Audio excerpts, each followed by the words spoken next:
अस्सलाम वालेकुम, सत श्री अकाल, नमस्कार दोस्तों। एक बिल्कुल नया अपडेट आया है एयर इंडिया की तरफ से, जिसमें ये कहा गया है एयर इंडिया ने ट्वीट के जरिए कि भारत से यूएई की फ़्लाइट्स अब 6 जुलाई यानी 6 जुलाई तक स्थगित कर दी गई है। इस नए अपडेट की जानकारी एयर इंडिया ने ट्विटर के हवाले से एक और यात्री जिनका नाम है श्री शुभम गायकवाड़, जब उन्होंने ट्विटर के हैंडल पे लिखा कि क्या 24 तारीख से फ़्लाइट शुरू हो रही है दुबई के लिए। क्या एयर इंडिया ऑपरेट करने वाला है टर्मिनल 1 से अपनी सारी की सारी फ़्लाइट्स जून 24 तारीख से।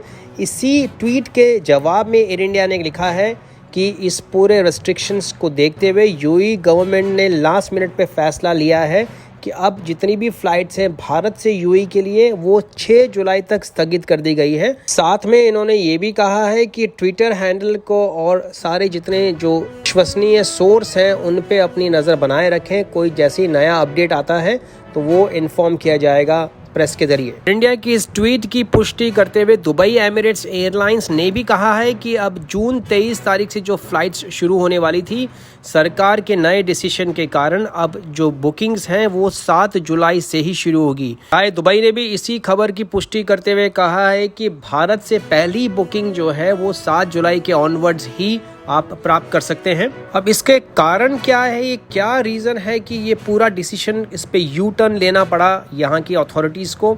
सबसे बड़ा कारण जो निकल के सामने आ रहा है एविएशन एक्सपर्ट्स के अगर हम माने तो ये है कि जो रैपिड पीसीआर टेस्ट जो नई गाइडलाइन में इंक्लूड किया गया है दुबई की supreme committee of disaster management ने, जिसमें ये कहा गया था कि 48 घंटे के अंदर एक तो आपको कोविड-19 का पीसीआर टेस्ट करना है, उसके अलावा आपको एयरपोर्ट पे 4 घंटे फ़्लाइट बोर्ड करने से पहले आपका रैपिड पीसीआर टेस्ट किया जाएगा।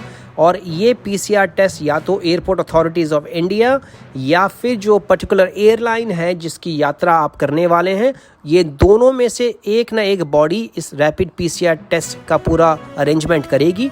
लेकिन ऐसा कयास लगा जा रहा है कि भारत के बहुत सारे एयरपोर्ट्स पे ये सुविधा फ़िलहाल उपलब्ध नहीं है, या यूँ कह लीजिए कि अभी टाइम लगेगा इस इंफ्रास्ट्रक्चर को पूरा करने के लिए। जाहिर सी बात है कि इस घड़ी का बहुत लोगों को इंतज़ार था। काफ़ी सारे लोग जो है लंबे समय से भारत में अटके हुए थे, और जैसे ये खबर आई 2 दिन पहले कि 23 जून से फ़्लाइट्स वापस चालू हो रही है, इस खबर के आते ही बहुत बड़ा उत्साह लोगों को देखने को मिला, बिकॉज काफ़ी लंबे समय से लोग जो है वो यहाँ पे लौटना चाहते थे। कहीं ना कहीं सिस्टम पूरी तरीके से तैयार नहीं है इतनी बड़े लोगों की तादाद को हैंडल करने के लिए। दोस्तों, रैपिड पीसीआर टेस्ट बिल्कुल नॉर्मल पीसीआर टेस्ट की तरह ही होता है, लेकिन उसके लिए फैसिलिटीज़ आपको एयरपोर्ट के अंदर ही या एयरपोर्ट के पास में बनानी पड़ेगी, और इसका रिजल्ट नॉर्मली अमूमन 3 से 4 घंटे में आता है।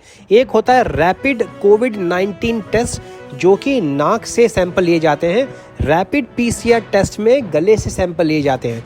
फ़र्क दोनों के अंदर इतना है कि रैपिड पीसीआर टेस्ट बिल्कुल एक्यूरेट है, जिस तरीके से नॉर्मल पीसीआर टेस्ट आता है जिसके रिजल्ट 24 घंटे के अंदर होते हैं। लेकिन जो रैपिड कोविड-19 टेस्ट है दोस्तों, जिसके सैंपल नाक से लिए जाते हैं, उसकी एक्यूरेसी 100% करेक्ट नहीं होती है। कई बार वो पॉजिटिव पेशेंट्स को भी नेगेटिव दिखा देता है, या नेगेटिव पेशेंट्स के लक्षण को भी पॉजिटिव दिखा देता है। इसी के लिए जो सरकार ने यहाँ की गाइडलाइंस जारी की है उसमें रैपिड पीसीआर टेस्ट का उल्लेख किया गया है, गाइडलाइंस में शामिल किया गया है।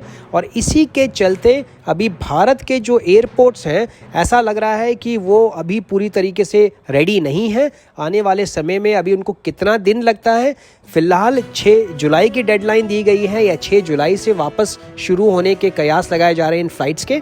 लेकिन अगर उसके पहले ये एयरपोर्ट्स पे फैसिलिटीज़ रेडी हो जाती है, तैयार हो जाती है, तो हो सकता है कि ये डिसीजन वापस रिवर्स करके और पहले फ्लाइट्स चालू की जाए। यूएई समाचार आशा करता है कि इस डिसीजन से काफ़ी सारे लोग जो प्रभावित हुए हैं वो जल्द से जल्द जैसी ही फ्लाइट्स की बहाली होती है वो यहाँ पहुँचे और ज़िंदगी एक बार वापस अपनी नॉर्मल पटरी पे दौड़ने लगे। ये था अब तक का सबसे इम्पोर्टेंट अपडेट। बाकी की जानकारियों के लिए देखते रहिए यूएई समाचार। अगर आपने चैनल सब्सक्राइब नहीं किया है तो प्लीज़ चैनल सब्सक्राइब करें, घंटी बजाएं। इससे तमाम लास्ट मिनट जानकारियों से आप हमेशा रहे अपडेटेड। अगले समाचारों तक अपना रखें ख्याल। सत श्री अकाल, मां सलामा, शबा खैर, नमस्कार।